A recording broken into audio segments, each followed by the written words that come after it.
बातमी हिंगोलीतून हिंगोलीमध्ये डिझेल नसल्याचं कारण देत गरोदर महिलेला रुग्णवाहिका नाकारली।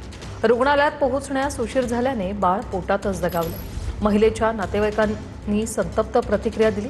जवळा बाजारमधील प्राथमिक आरोग्य केंद्र प्रशासनाने रुग्णवाहिका नाकारली होती। दरम्यान डिझेल अभावी नाही तर चालक सुट्टीवर असल्याने रुग्णवाहिका नाकारली। जिल्हा वैद्यकीय अधिकाऱ्यांचं हे स्पष्टीकरण। लय दुख लागलं म्हणून स्वतः गाडी केली, 850चं डिझेल टाकून गाडी इकडे आणली दुसरी, आणि इथं आणून सीझरची म्हणजे हिंगोलीमध्ये ॲडमिट केली। तर इथले डॉक्टर काय म्हणले, ताई तुम्ही जर लवकर आले असल्या तर तुमचं बाळ वाचू शकत होतं, तुम्हाला येळ लागल्यामुळं वाचलं नाही। तर मी काय म्हणलं त्याला सरांना, म्हणलं सर माझं बाळ वाचू शकत होतं पण डिझेलमुळं ॲम्ब्युलन्समुळं असं करता असं झालेलं आहे। ॲम्ब्युलन्सला डिझेल, ते म्हणले ॲम्ब्युलन्सला डिझेल नाही म्हणून ॲम्ब्युलन्स आम्हाला घेऊन आली नाही।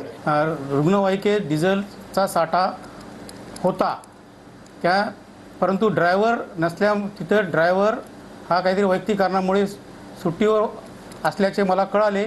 त्यानंतर वैद्यकीय अधिकाऱ्यांनी पर्याय व्यवस्था न केली नसल्यामुळे रुग्णवाहिका सेवा त्यांनी दिली नाही असं प्राथमिक दर्शनी दिसून आले मला। ह्या प्रकरणामध्ये मी चौकशी पथक माननीय मुख्य कार्यकारी साहेबांच्या आदेशानुसार चौकशी पथक स्थापन करण्यात येईल।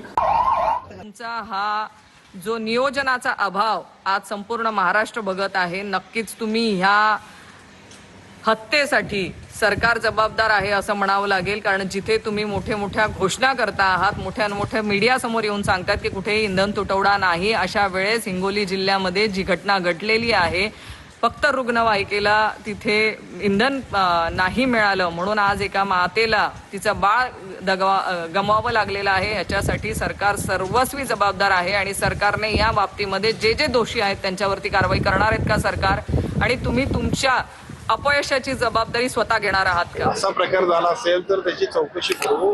डिझेलसाठी उपचार झाले नाहीत असं म्हणणं चुकीचं होईल। वस्तुस्थिती बघून त्याच्यावरती जे संबंधित असतील त्याच्यावरती आपण कारवाई करू, कारण या सगळ्यासाठी निधीची तरतूद आहे, यासाठी मॅनपॉवर आहे, यासाठी सगळ्या आम्ही जर काही इन्फ्रास्ट्रक्चर उभा केला असेल आणि त्याचा योग्य पद्धतीचा जर उपयोग नाही झाला समाजाला, तर याच्याबद्दलची वस्तुस्थिती चौकशी करण्याचे आदेश आदर होते आणि ज्या चुकीच्या गोष्टी झाल्या असतील त्याच्यावरती कारवाई